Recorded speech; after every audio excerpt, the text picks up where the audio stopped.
Welcome back. Now what we need to do is that we need to make these titles clickable, meaning that if user clicks on the name of the meal, we want to take them to the single page to display the meal with full information. So to do this, first in the index here for this name, we need to surround this with a tag. I'm going to say here a tag, and then here a tag. And then we need to give this a tag, we need to give it href. I'm going to say href, and the href is going to use a root. But before I do so, I'm going to give it also a style. I'm going to say style color. The color will be white, FFF. Let me first refresh and make sure that everything is perfect. So as you can see now, it's clickable. I can click on it. I can click on it. Now we need to create a root for this. So I'm going to open the roots and then the web, and then I'm going to here create a new root similar to this, but this time this root is going to take the product ID, the ID, because we want, in order to get full information about a specific product, a specific meal, we need to know its ID. So I'm going to say here root and then get, and then we want to say single product and then /ID and then comma, and then we need to create a function called single product. I'm going to say project controller and then class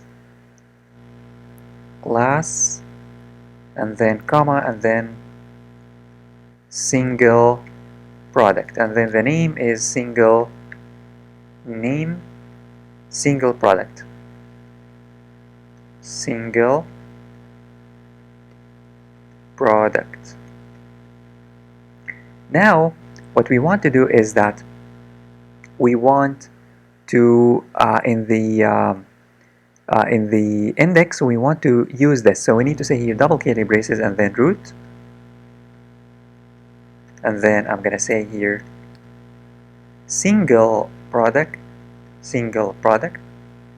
However, we need to pass the ID. So to pass the ID, we need to say here comma and then array, and then the key is ID and the value is the product ID. Remember, the value is product arrow ID, because this product contains everything. It contains the image, it contains the name, it contains the ID, so we need to say here ID. Also in the web, now for this root, I'm gonna here say index, because we no longer need to return to the, if the ID is not provided, we need to return to the home page. So we only get the product in case, we only take the user to the single page, to the single product page in case we have the product ID. Now we need to work on this in the product controller. So in the product controller, we need to create a function called single product, single_product. And then this is going to take the request. We need to say here request, and make sure that you have imported here at the top, you have imported the use illuminate /http /request, and then comma and then ID. We need to pass also the ID, because we received the ID from here. Now, in order to get only a specific product, we need to say product underscore array is equal to database and then table and then products, and then we need to say where ID is equal to this ID, to the ID that we got, and then we just need to say get. That's it. This is going to return an array. This is going to return an array with only single product, with only one object, which is the product. And then we need to return to the single view, which is the single product, with, we need to return with the product array. So I'm going to say here product array. The key is product underscore array, and the value is the product array. Finally, in the view, in the single product in the single, let me show you where it is, in the resources, and then views, and then single product. What we want to do is that we want to display the product here. So to do this, we need here to say at for each single, for each product array as product, and then we need to display the information. And at the end we need to say here end for each, and in between we have to say here double curly braces, and then asset for the image, we need to say asset, and then images, and then / and then dot, and then product image. For the name, we need to say here double curly braces, and then product. Don't forget the $sign here. Product name. For the description, we need to say here double curly braces, and then product description. And at the end here, I'm gonna say span, and then in between, I'm gonna say double curly braces, and then product category.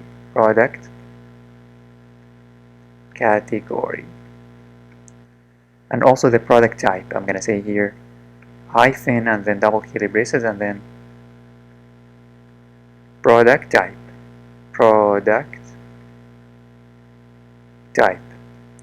Finally, the price here, we need to say $sign, and then double curly braces, and then $sign, and then product price.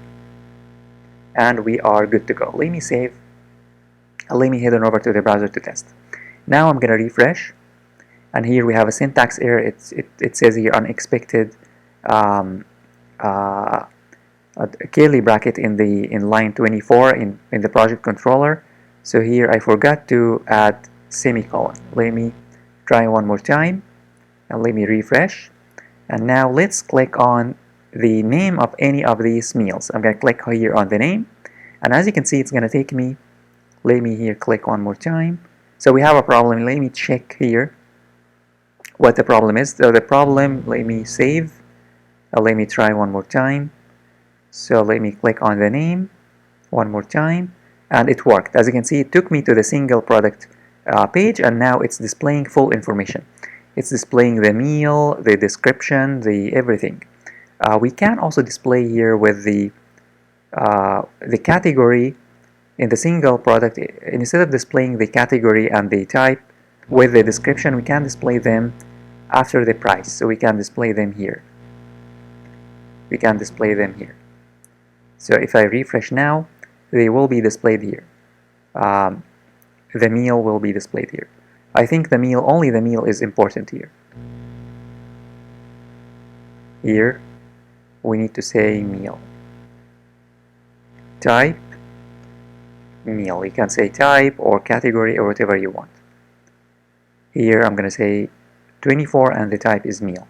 So it's amazing. Now, if you go back, and if you click on any, for example, this mushroom with burger with cheese, if you click on it, it's going to display the full information, and here the price and the type is meal.